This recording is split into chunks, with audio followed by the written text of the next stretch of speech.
तो जैसा मैंने कहा, बहुत सिंपल है, कुछ मुश्किल नहीं है, एक पल की बात है। जाने से पहले अपने सारे अटैचमेंट्स छोड़ दीजिए। ओके, समझ गए? जैसा आपने डिसाइड किया, पहले आप जाने वाले हैं। रेडी? Very good.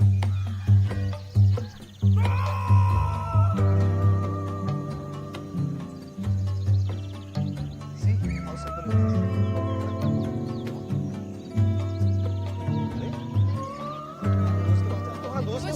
अरे तुम क्या कर रही हो? तुम्हारा दोस्त क्या सोचेगा?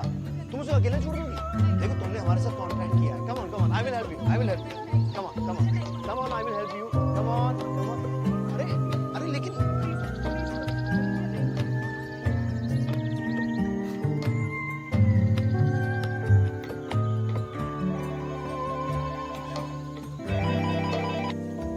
हेलो। हेलो भैया जी, मैं अभी भी जिंदा हूँ। नकुल, तुम मर चुके हो? ये क्या मजाक चल रहा है क्या मरिया जी? मैं जिंदा हूँ इसीलिए तो आपको फोन कर रहा हूँ ना। हाँ, ये हो ही नहीं सकता। अरे उपाध्याय ने तुम्हारे सर पे गोली मारी है। अरे ये क्या फ्रॉड चल रहा है? मैं कह रहा हूँ आपसे, मैं अभी भी जिंदा हूँ। ये एक minute, just 1 minute, I'll just check everything. Your address is N/37 Low Gaurav Complex. M37, M for मंदिर। आपने एन बोला था, एन फॉर नास्तिक।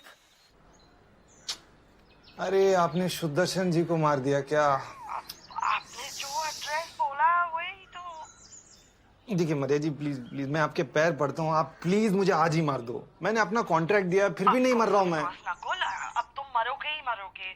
Just give me some time, हाँ? और तब तक क्या करूँ? तब तक क्या? तुम्हारी आखिरी दिन है, so enjoy करो. Today is your day. Bye, and sorry for the mistake. Really sorry. Sorry. Won't happen again. Sorry. Okay.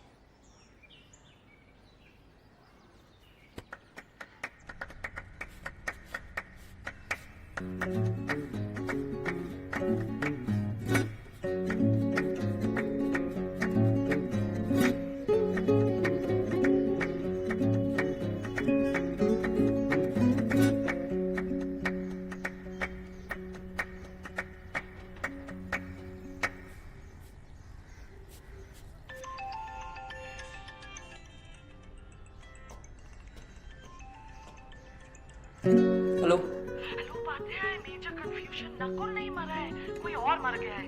It was my mistake, but anyway I will send you this address. We have to fix this now. Upadhyay please just hurry, he has to be shot today. Okay, just go fast. Okay. Okay चलो, bye.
ये गोली और ये gun फिल्मों में सिर्फ देखते हैं हम, इसकी मेहरबानी से सुना है उम्र हो जाती है कम।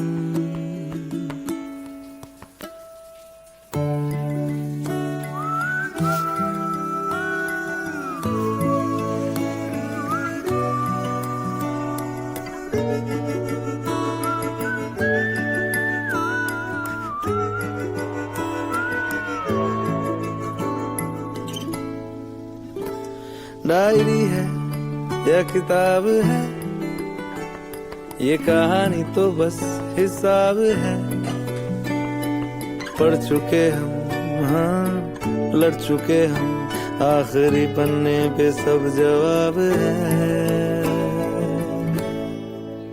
क्यों न सब साथ मर जाएं हम, आज़मा ले एक आखिरी जख्म। अफसोस है कि अब समझे हम कितनी छोटी है आजादी की रकम।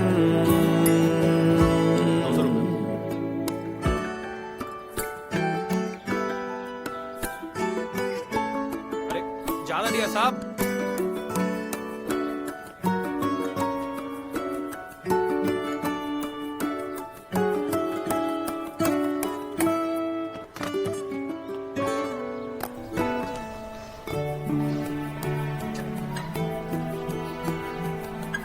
लीजिए हिसाब बराबर। कहीं जा रहे हो क्या?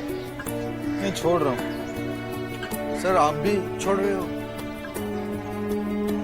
चलो एक दे दो last.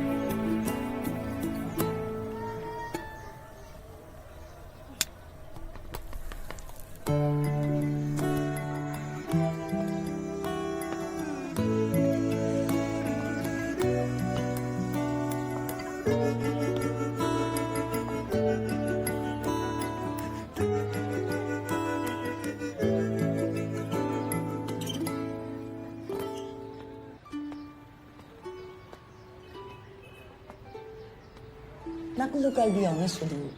We like your story. It's a good idea. But it needs a lot of work. Okay but are you sure कि आप इसे पब्लिश करेंगे? Actually, that depends on how it shapes out. So I don't really want to promise you anything right now. देखिए आप एक short guarantee दे देंगे तो अच्छा रहेगा, बिकॉज मैंने कहीं और कमिटमेंट दिया है और मैंने वो कैंसिल कर दिया और ये भी नहीं हुआ तो। I understand, but I don't want to give you any false hope either, na? Look, it's a very big opportunity. पैसे 3 lakhs.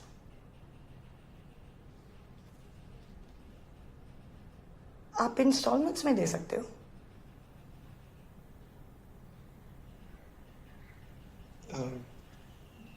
देने पड़े। मकड़ी का जाला है, हमने खुद डाला है, इसमें फंसेंगे हम ना बचेंगे, जो मर गया वो किस्मत वाला है। क्यों न सब साथ चल पड़े हम, ना लौटने की लेकर कसम। अफसोस है कि अब समझे हम कितनी छोटी है आजादी की रकम। ओ आओ अब साथ डरते हैं कम, और मोड़ दे राह ये कदम। इन सांसों की लय हो रही है, कम करते हैं इस धुन को अब खत्म।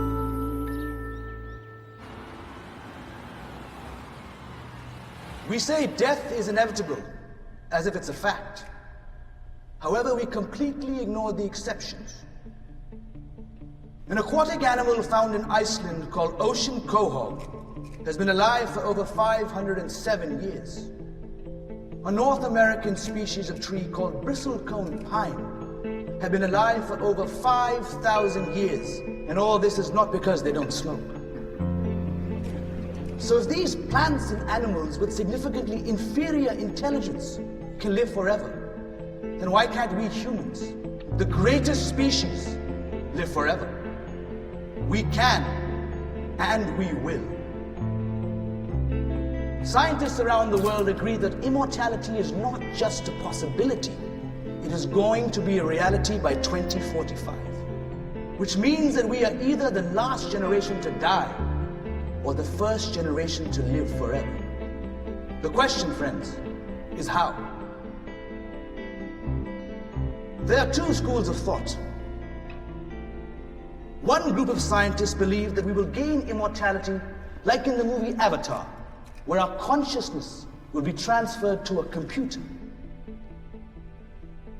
The second group believes we will be immortal like an antique car, where every body part down to a cellular level will be restored as soon as it is damaged.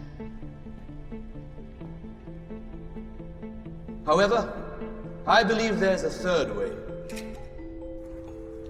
अमृत फुकटिया अमृत लेके भागा है। क्या सर? देख हम बचपन से सुनते आए हैं कि आश्रम में अमृत है ना? कहाँ सर, वो तो बस एक कहानी है सर। अच्छा, और ये भी कहानी है? ये पिछले हफ्ते छपा है और आज सबका खून हो गया। तो आप क्या कह रहे हो? कटिया बाबा को हम अच्छे से जानते हैं सर, बचपन से। मतलब आप कह रहे हैं कि कटिया ने 12 साधुओं का खून किया है? वो ऐसा क्यों करेंगे? पता नहीं।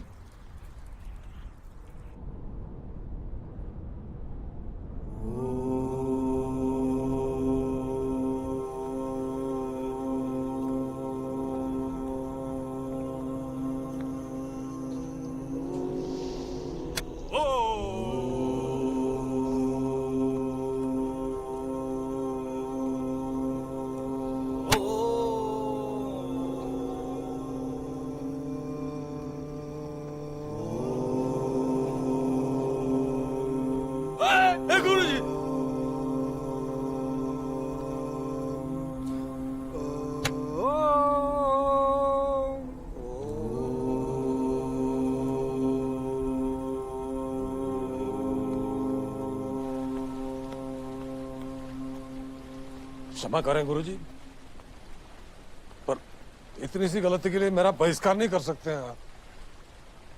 मैं नहीं जाऊंगा। फोकटिया, तुम्हें इस आश्रम से बाहर भेजने की मेरी कोई मनोकामना नहीं है और ना ही मैं तुम्हें कोई दंड दे रहा हूं। मैं तुम्हें एक उद्देश्य दे रहा हूं जिसके लिए तुम्हारा जन्म हुआ। उद्देश्य?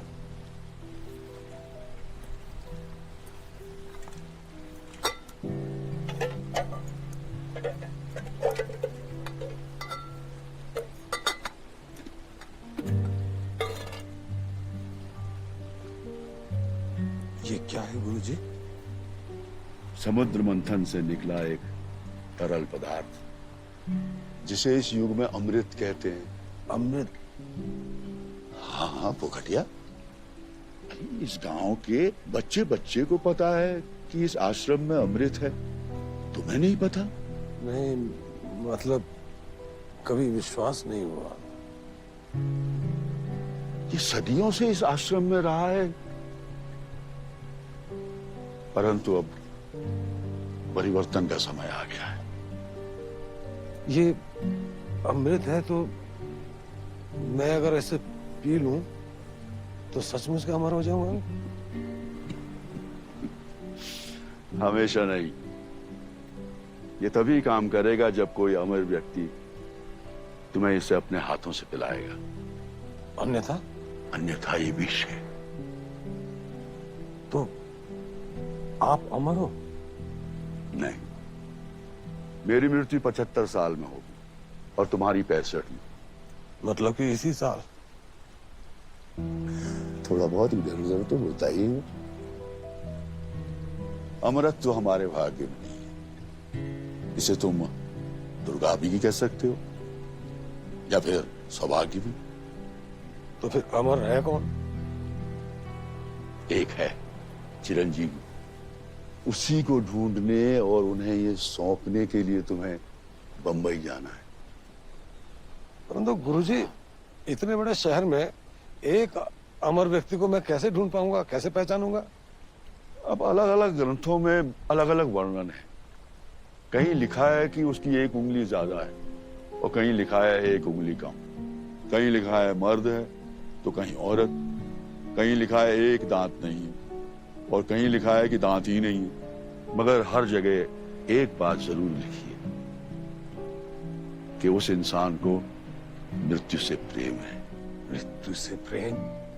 घबराओ नहीं, ये अमृत ही तुम्हें उस चिरंजीवी तक ले जाएगा।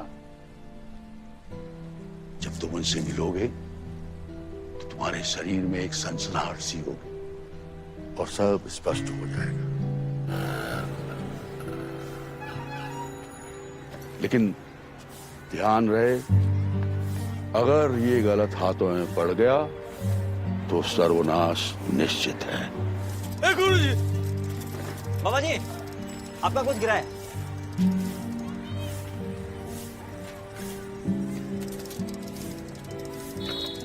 तो बाबा जी, आप ये कह रहे हो कि अगर कोई अमर इंसान मुझे ये पिला देगा तो मैं अमर बन जाऊंगा, और अगर कोई दूसरा पिलाएगा तो फिर मैं मर जाऊंगा। लेकिन ऐसा थोड़ी होता बाबा जी। अरे नहीं बेटे, अनर्थ हो जाएगा। तू ये पी, ये भी तो अमृत है।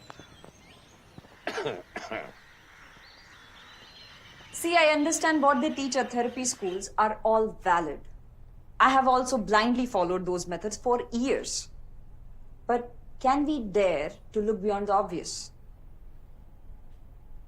Textbooks कहते हैं कि अपने पेशेंट्स को पेशेंट्स तक ही रखो, उनकी पर्सनल लाइफ में मत घुसो, उन्हें किसी भी तरह से एग्रीवेट मत करो। See, ये सारे प्रिंसिपल्स 10 साल पहले शायद एप्लीकेबल थे। But in my opinion, today's therapist can and should go out of the box. Because the problems are not in the box to begin with. From my personal experience, you can reason with absolutely anyone and decode them. Provided, first, you empathize with them, then cite your own examples, and then challenge them to change their perspective. That's why I understand. I have also. But can you? Okay, that's all for today. See you on Monday. Thank you.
Hi, I'll be your therapist for today. Ah, you're looking quite sad. And I don't like it when my patients look so bad, like dirty boy. I like it when my patients take their bands off. Sit down. Touch yourself, that's right. Oh, yeah.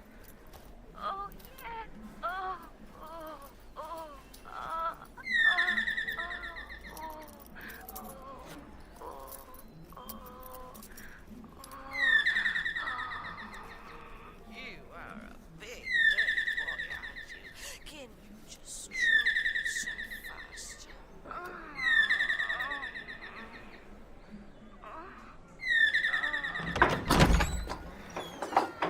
Nakul, thank God तुम ठीक हो। श्लोका जी, phone क्यों बंद है तुम्हारा? हाँ? What's happening? चलिए बाहर चल के चाय पीते हैं।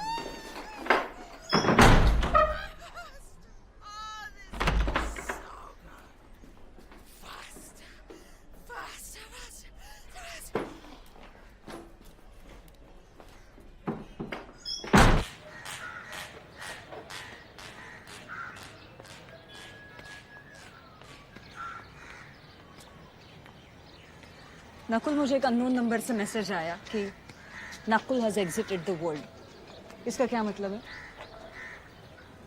वो मैंने मेरी मौत का कॉन्ट्रैक्ट दिया है किसी को। क्या? किसको? है, एक एजेंसी है। नकुल, तुम पागल हो गए हो क्या? अरे आप ही तो कह रही थी मेरे ना मरने का रीजन मैं खुद हूँ, तो इसलिए मैंने अपने आप को इक्वेशन से हटा लिया। मेरे हाथ में कुछ नहीं है। Today is my last day. Nakul, you idiot, that's not what I meant. मैं तो बस तुम्हें समझा रही थी कि you have a will to live. मुझे मेरे पैसा चाहिए बस, मैं और कुछ नहीं जानता हूँ। ये नहीं चाहिए मुझे। हिसाब बराबर करो मेरा, और मेरा पीछा छोड़ो।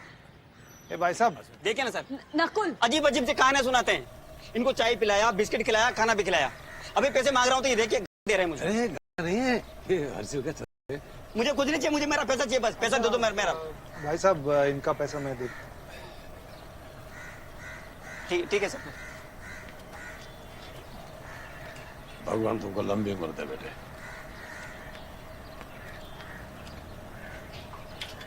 अच्छा, 2 लंबी उम्र, 2 चाय दे। जी जी।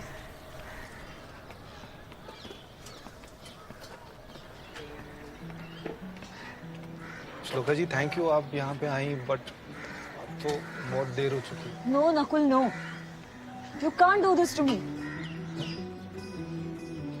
मैंने आपको क्या किया है? नकुल, हम पिछले 6 महीने से मिल रहे हैं।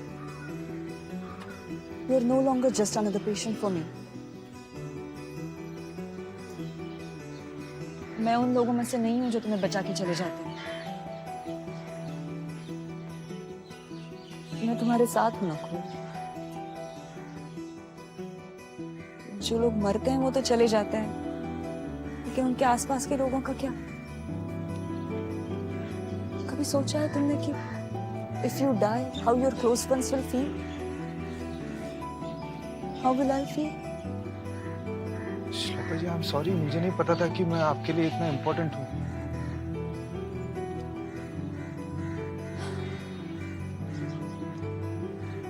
नकुल, मेरे हस्बैंड दिबाकर ने भी सुसाइड किया था। जब उसने पहली बार मुझे बताया कि he is having these thoughts, मैंने उसे प्यार से समझाया, उससे एम्पैथाइज करने की कोशिश की, और फिर धीरे धीरे उसने मुझसे इस बारे में बात करना ही बंद कर दिया। And I thought he was getting better, मगर अचानक से एक दिन I woke up to find him dead right next to me in the same bed.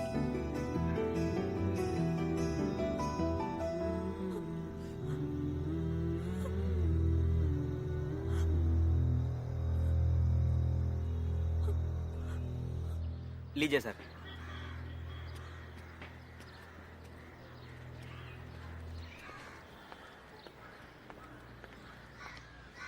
So I thought if I'm hard on my patients, if I challenge them, if I scare them, maybe I still have a chance to remove this thought from their minds. And that's why I was hard on you. But But what? What have you done, Nakul? तुम तो writer हो. You know how difficult it is to digest when you think that someone is going to be the main character of their story and he just dies right in front of you?